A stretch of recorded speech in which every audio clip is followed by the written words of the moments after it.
కేసీఆర్ వేరు, ఇప్పటి కేసీఆర్ వేరు. ఆనాటి కేసీఆర్కి తెలంగాణలో చేనేత కార్మికులు చచ్చిపోతుంటే భిక్షాటన చేసిన కేసీఆర్ ఆనాటి కేసీఆర్. ఎక్కడ చిన్న కష్టం వచ్చినా ప్రజలకు ఆ సారు రారు. ఎందుకంటే ఆయన మారిన మనిషి, మనిషి, గుంటనెక్కల తోడేళ్ల చేతిలో ఖైదీ అయినటువంటి మనిషి, మన మనిషి కాదు. బాధతో, దుఃఖంతో,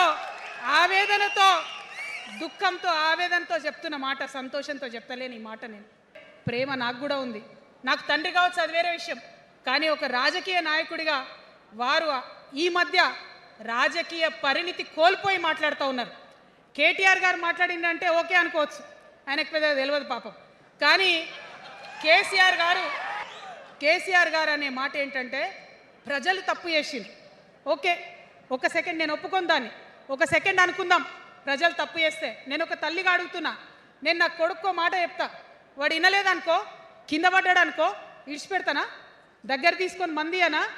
ఓకే, ప్రజలు తప్పు చేసిర్రు అనుకోండి, మీకు అధికారం ఇవ్వలేదు అనుకోండి, ఒక కర్కోటకుడి పాలన నడుస్తుంది అలా తెలంగాణలో. ఇబ్బంది పడుతున్నారు ప్రజలు, గోసపడుతున్నారు, ఏడుస్తున్నారు. ఇండ్లు అన్నీ ఉండి ఇండ్లు గూలగొడుతుంటే, అర్ధరాత్రి ఇంటి మీదకి వచ్చి ఇండ్లు గూలగొడుతుంటే ఆదుకోవాల్సిన అమ్మలాంటి మన పాత కేసీఆర్ ఎక్కడున్నాడు?